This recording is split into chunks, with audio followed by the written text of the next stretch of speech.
오늘 말씀 제목도 보고 표지도 한번 보는 시간 가질게요. 말씀 제목이 뭐죠?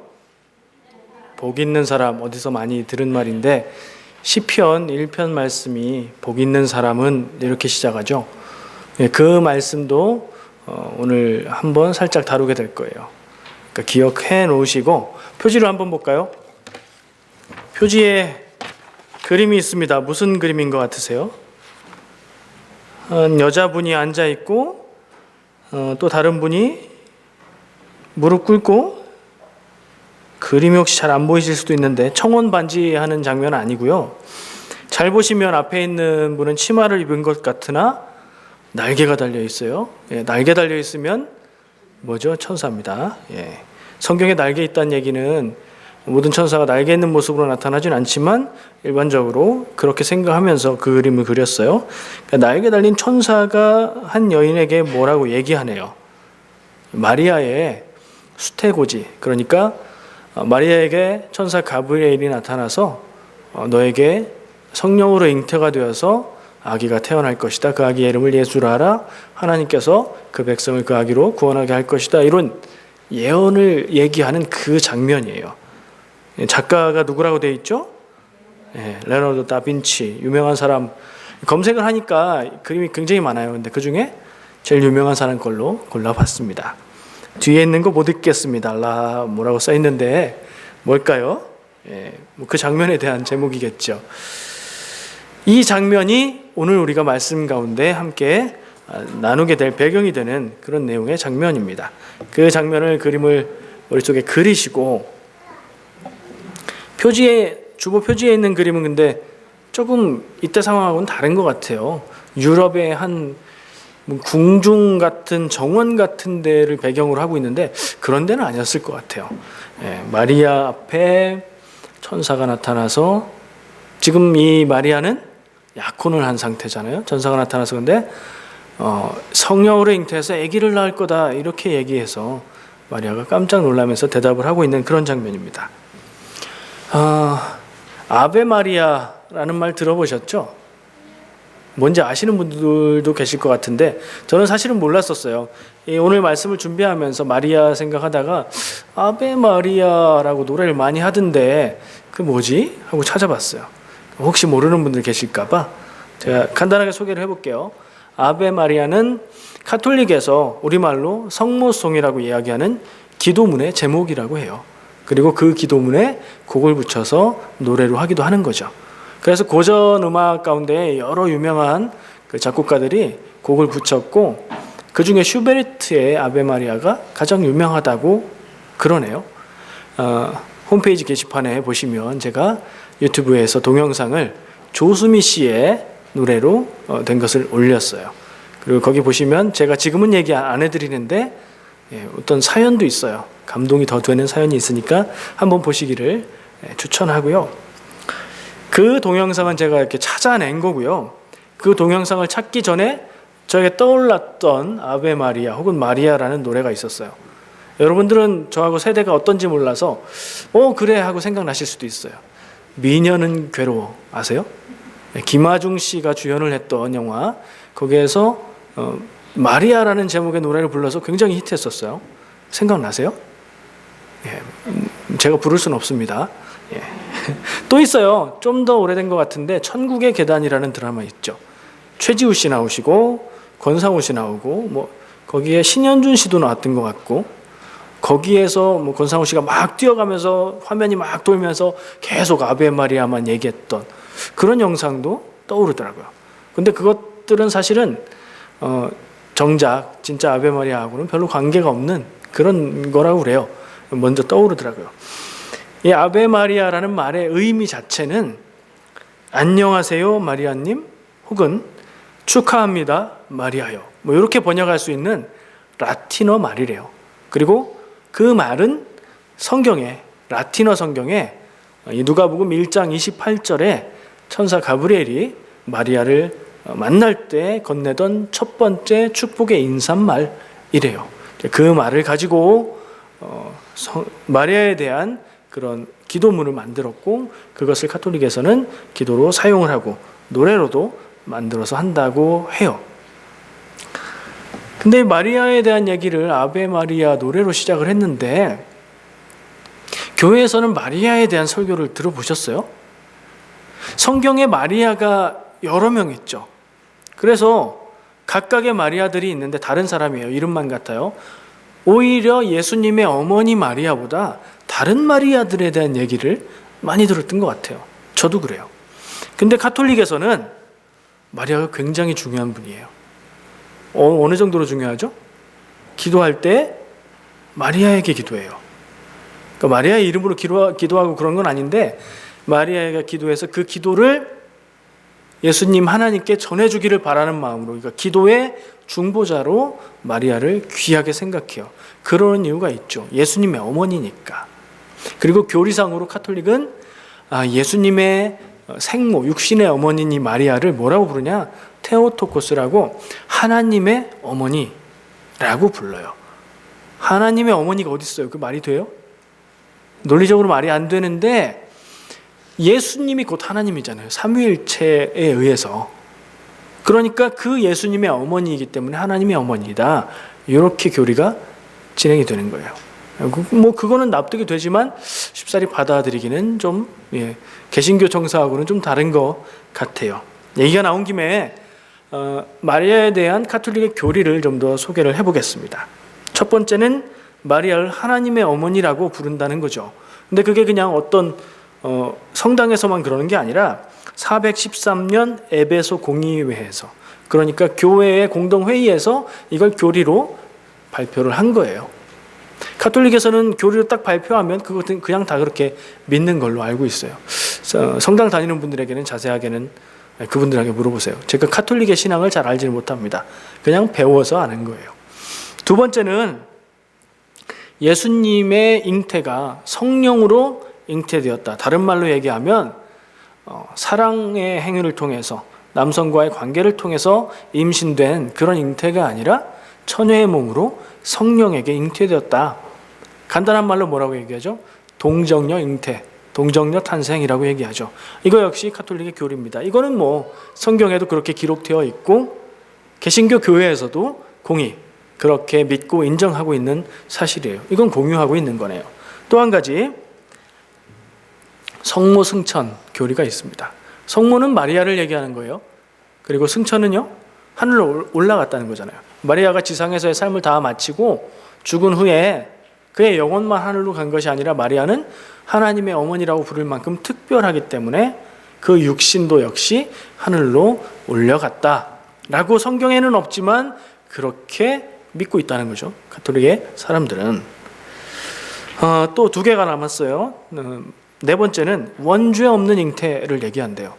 원죄는 사람이라면 다 지니고 있는 근본적인 죄의 씨앗이라고 얘기할 수 있는데 이 마리아는 그런 원죄가 없이 마리아 엄마의 뱃속에서 잉태될 때부터 원죄 없이 잉태되어서 태어나서 자랐고 그런 깨끗한 영혼과 몸으로 예수님의 엄마, 하나님의 어머니 되셨다. 이렇게 얘기하고 있는 거죠. 결론을 보면 개신교에서는 그게 말이 돼? 라고 생각하겠지만 예수님의 어머니인 것, 그런 것들을 중요하게 여기면서 높일 때는 이게 이제 납득이 되는 그런 쪽으로 해서 그럴 수도 있겠다라고, 제가 받아들이는 게 아니라 가톨릭에서 그렇게 얘기하고 있는 교리 중에 하나입니다. 마지막으로 이 부분은 정말 많이 아닌 것 같은데 평생 동정녀 교리가 있습니다. 마리아는 동정녀였죠. 동정녀라는 얘기는 남자를 알지 못하는 여성이라는 얘기예요. 예수님 낳을 때까지는 그랬죠.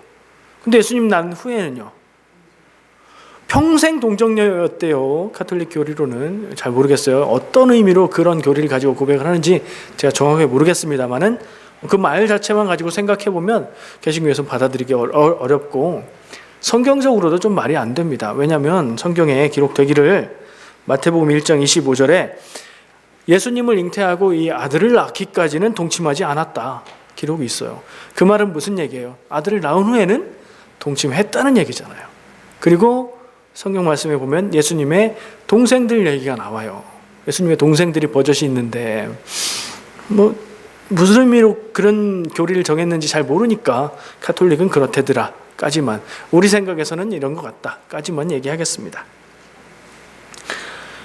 가톨릭에서는 마리아를 그렇게 중요하게 생각을 합니다. 근데 개신교에서는 정말 비슷한데도 너무 다르게 마리아에 대해서는, 그러니까 예수님의 어머니 마리아에 대해서는 그냥 뭐 어디 말씀 전하다가 살짝 언급하든가 이 마리아를 주제로 말씀을 전하는 경우가 별로 없어요. 가톨릭에서는 마리아를 특별한 사람이었다, 하나님 안에서 죄도 없고 깨끗하고 순결하고 뭐 이런 특별하다고 자꾸 얘기를 하려고 하는 것 같아요. 성경 말씀을 한번 보면 진짜 그런가? 우리는 성경을 가지고 얘기를 하니까요, 생각을 해볼 수가 있을 것 같아요. 오늘 말씀을 보면 성경에 나오는 마리아의 얘기들을 찾아볼 수 있는데, 오늘 말씀뿐 아니라 성경 전체에서 마리아에 대해서 기록하고 있는 부분들이 그리 많지는 않습니다. 첫 번째 제가 찾아본 게 지금 이 장면이에요. 이 장면 가운데 천사가 와서 성령으로 임신을 해서 아들을 낳을 거다 얘기해 주니까 깜짝 놀랍니다. 그리고 이렇게 말합니다. 제가 남자를 알지 못하는데 그 일이 어떻게 가능합니까? 상식적인 누구나 궁금증을 품게 되는 그런 얘기를 천사에게 묻습니다. 하나님이 하시는 것으로 천사가 이야기하고 마리아는 그 말씀을 받고 믿지만 그 전에 자신의 생각으로 궁금한 것을 묻는 그런 사람이었어요. 만약에 남자들은 이해가 잘 안 되겠지만 우리 여성분들은 한번 상상을 해보세요. 내가 결혼하기 이전에 처녀의 몸이고 지금 약혼 중인데 천사가 짠 나타났어요. 누가 봐도 천사가 나타나서 나에게 성령님이 너에게 잉태하게 하셔서 아기를 낳게 될 거야 라고 말한다면 어떤 생각이 드시겠어요? 아니 그건 성경에 마리아에게 나타나는 일이지 저한테 그게 왜요? 그게 말이 돼요? 라는 의문을 갖겠죠. 그런 자연스럽고 상식적인 반응을 했던 마리아의 모습을 볼 수 있습니다. 두 번째, 바로 그 뒷 장면이에요. 가브리엘의 이야기를 듣고 나서 가브리엘의 그 예언을 수긍하고 믿음으로 그렇게 되기를 원합니다라고 고백을 해요. 믿음을 고백하는 믿음의 사람이었던 걸 볼 수 있어요. 천사의 말을 믿은 게 아니라 하나님의 말씀과 하나님의 계획인 것을 인정하고 내가 이해되지 않아도 내가 그것을 받아들일 수 없을지라도 믿음으로 그것을 아멘하고 받아들이는 믿음의 사람의 모습을 보여줍니다. 시간이 흘렀어요. 예수님 어린 시절에 대한 기록이 성경에 많지 않습니다. 근데 나오는 부분이 있어요. 예수님을 데리고 예루살렘 성전을 향해서 순례를 갑니다. 성전에 갔다가 돌아오는 길입니다. 한참을 며칠을 왔는데 예수님의 부모 요셉과 마리아가 둘러보니까 뭔가 좀 허전해서 보니까 자기 아들 마리아가 없습니다. 이게 어떻게 가능한 일일까요? 며칠이 지나도록 모를 수 있을까요? 우리는 상상이 잘 안 되죠. 근데 그럴 상황이 있어요. 한 가족만 가는 게 아니라 이게 긴 여정이고 그리고 쉽게 갈 수 없는 거기 때문에 여러 친척들이 함께 모여서 그 여정을 갔다가 고향으로 돌아왔대요. 그렇게 되면 우리가 교회에서 우리 아기가, 우리 아들이, 딸이 안 보여도 어딘가 아이들하고 놀고 누군가 돌봐주고 있겠지 생각하고 편안하잖아요. 아마 그런 상황이었던 것 같아요. 3일이 지나도록 안 보이자 찾아보니까 그래도 없는 거예요. 그래서 그 아들을 찾아서 온 길을 되돌아갑니다. 예루살렘에 가보니까 끝까지 가서 예루살렘 성전에 거기 있는 랍비들과 사람들과 하나님 말씀을 가지고 토론을 하면서 얘기를 하고 있는 거예요. 예수님이.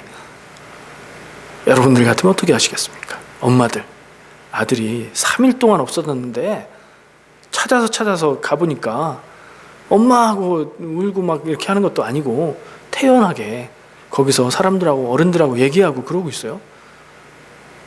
화나지 않으실까요? 마리아도 그랬어요.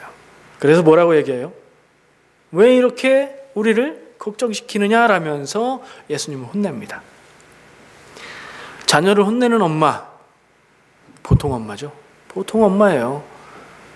교양 있는 엄마인 것 같아요. 성경에서 그렇게 말로만 하는 것으로 봐서. 제가 알고 있는 어떤 엄마들은 뭘 잡아가지고 이렇게 다른 행동을 하기도 해요. 웃는 분들은 왜 그럴까요?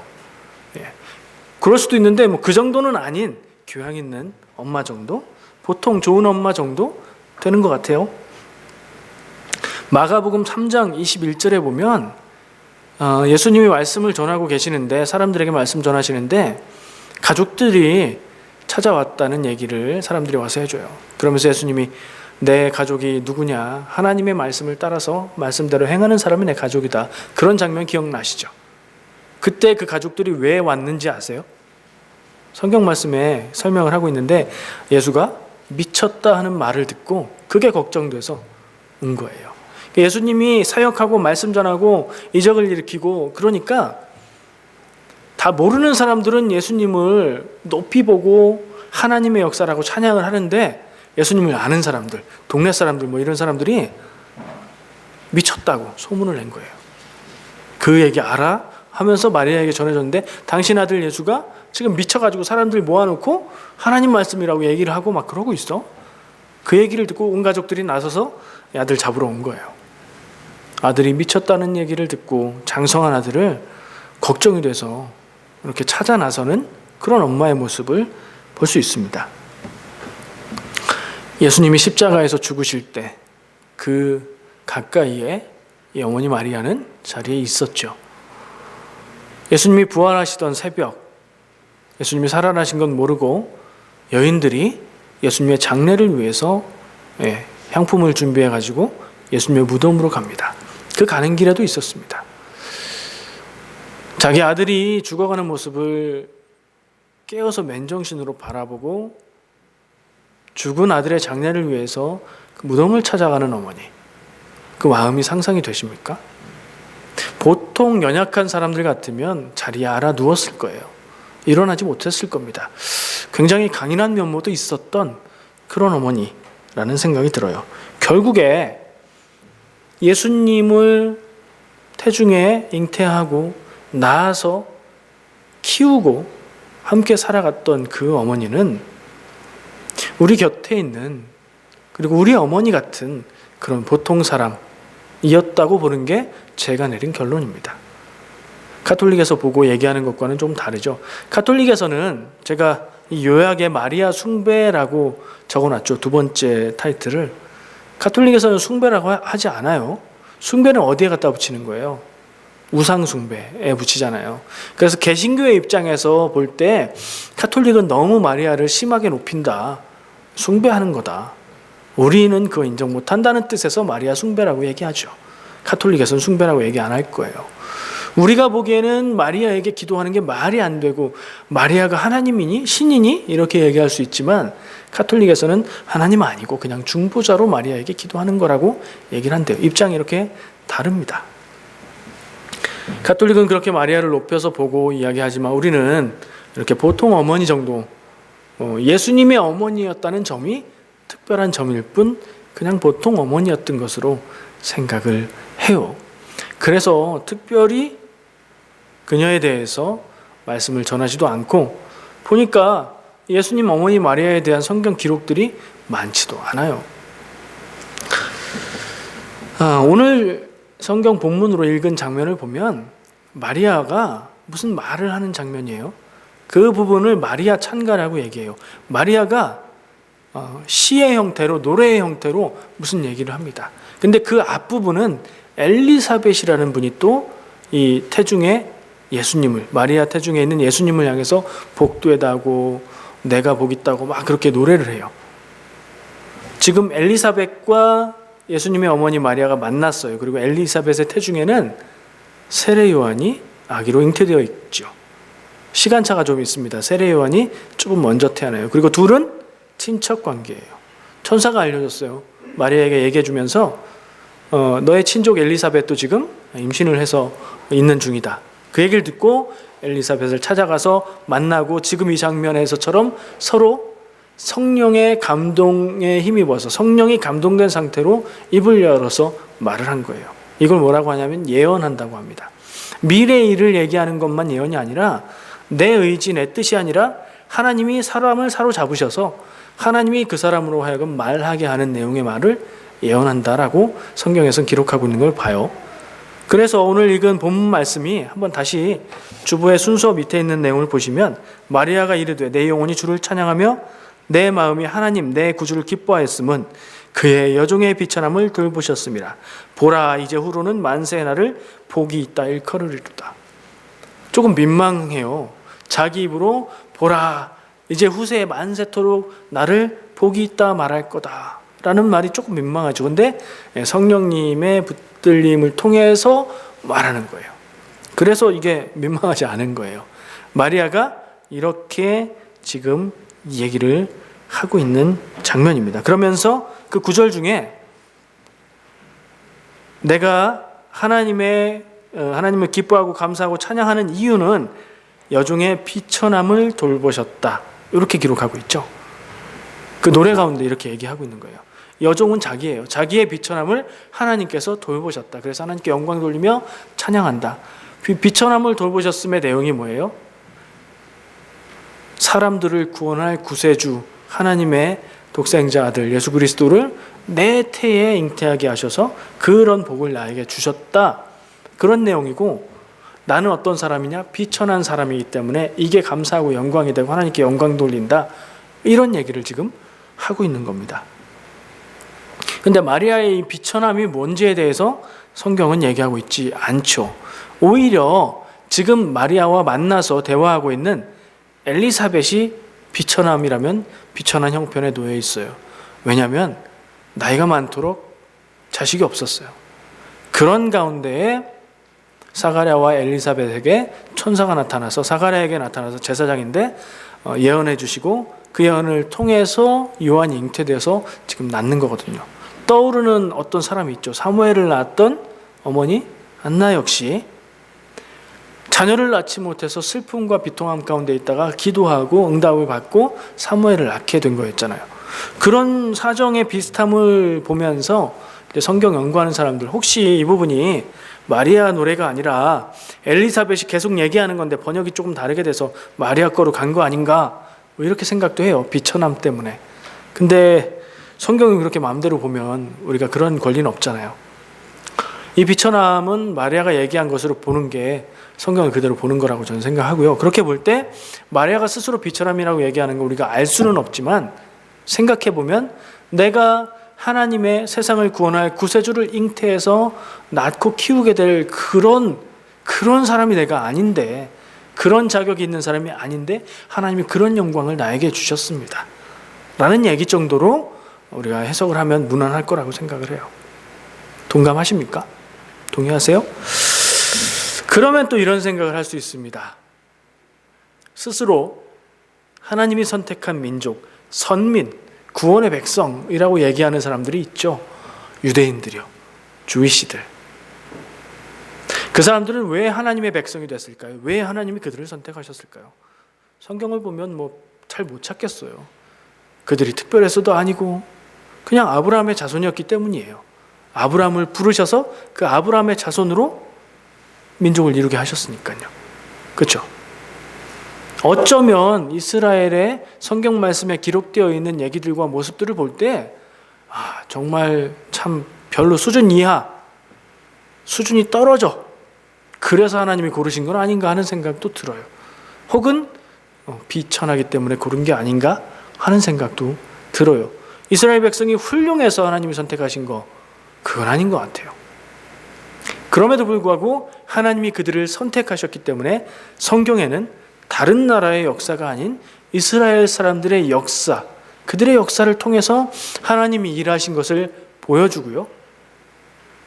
그리고 그들의 혈통을 통해서 예수님을 낳게 하셨어요. 그들은 분명 하나님이 선택하신 하나님의 백성들이에요. 그래서 특별하다고 생각할 수 있어요. 근데 그들이 지금은 하나님께서 보내주신 구원자 예수 그리스도를 모르죠.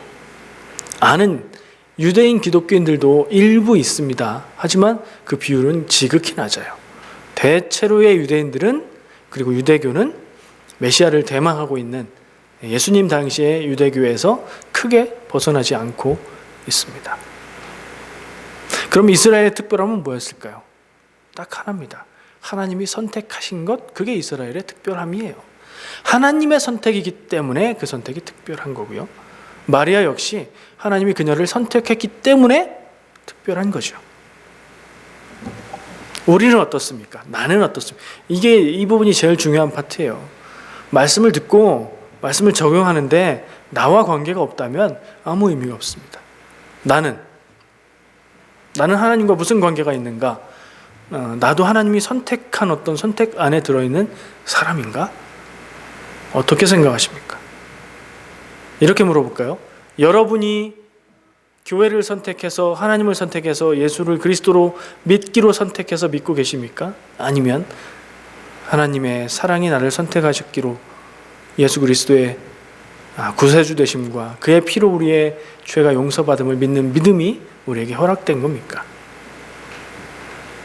하나님이 우리를 선택하셨습니다. 하나님이 나를, 여러분을 선택하셨습니다. 그래서 우리에게 믿음이 있고, 그래서 우리가 교회 안에 있고, 그래서 우리가 하나님의 자녀로 살아갑니다. 하나님의 자녀 된 것이 우리의 특별함입니다.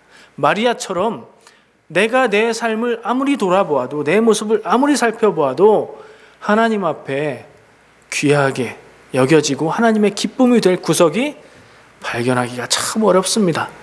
그럼에도 불구하고 하나님은 나를 선택하시고 하나님의 자녀로 믿음 갖고 믿음을 고백하며 하나님 앞에 살아가게 하셨어요.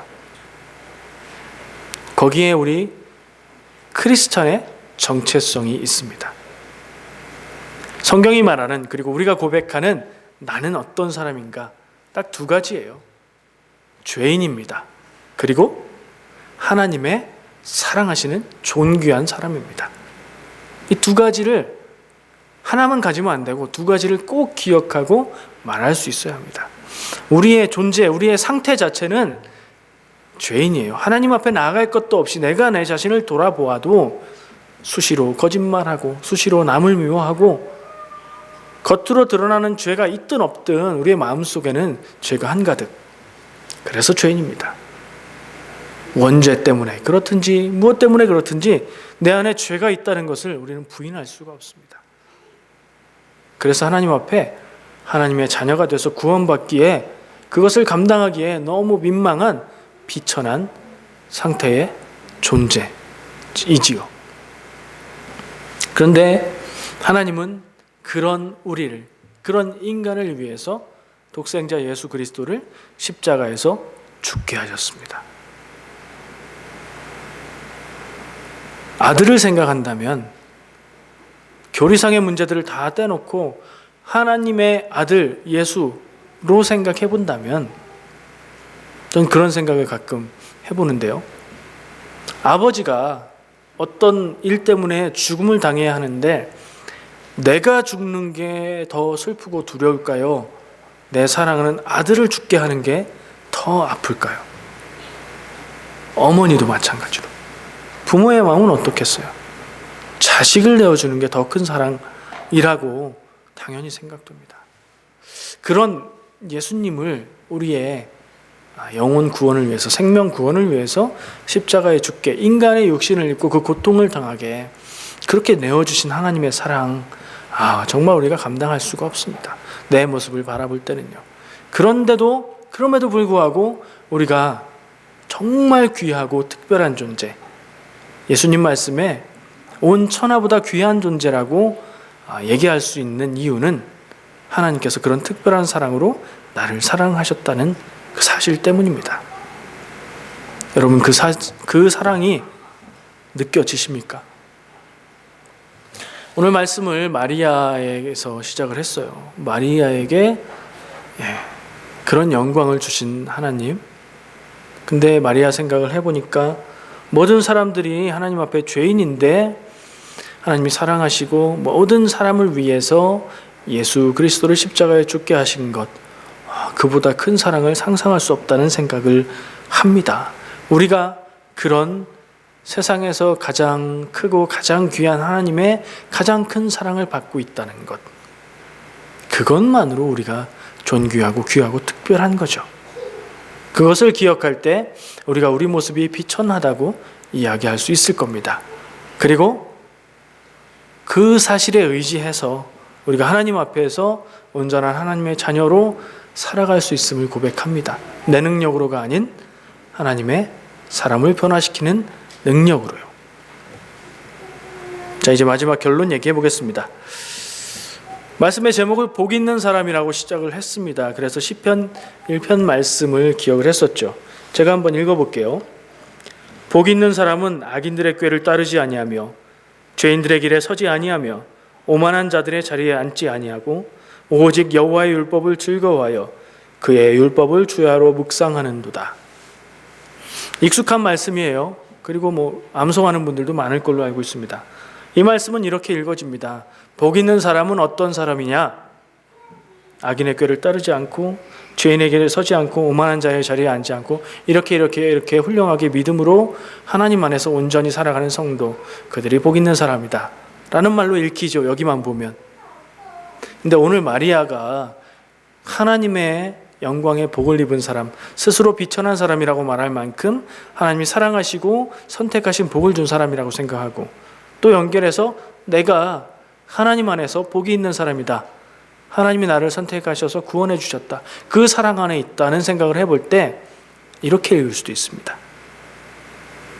복이 있는 사람은 이 뒤에 나오는 이런 사람이다가 아니라, 이게 조건이 아니라 하나님의 사랑을 입어서 구원과 은혜 안에 있는 복이 있는 사람, 우리는 어떻게 살아야 되느냐, 이 뒤에 나오는 내용처럼 악인들의 꾀를 따르지 않고 죄인의 길에 서지 않고 오만한 자의 자리에 앉지 않고 오직 하나님의 말씀을 즐거워하고 그 말씀을 늘 묵상하는 삶을 사는 사람들이 되어야 된다, 이렇게 읽을 수도 있지 않을까 생각을 해봅니다. 마리아는 구세주 예수님을 잉태한 것, 그것으로 복이 되고요. 그 예수님의 동정녀 잉태, 그 귀한 사실은 누구를 위한 것인가 가만 생각해 보면 나를 위한 것이라는 것을 깨닫게 됩니다. 믿음으로 사는 우리를 위한 것이니 우리가 가장 복이 있는 것이 아닌가, 그런 생각도 해봐요. 좋죠? 온 세상, 온 우주에서 가장 귀하신 하나님이 가장 사랑하는 존재가 바로 나.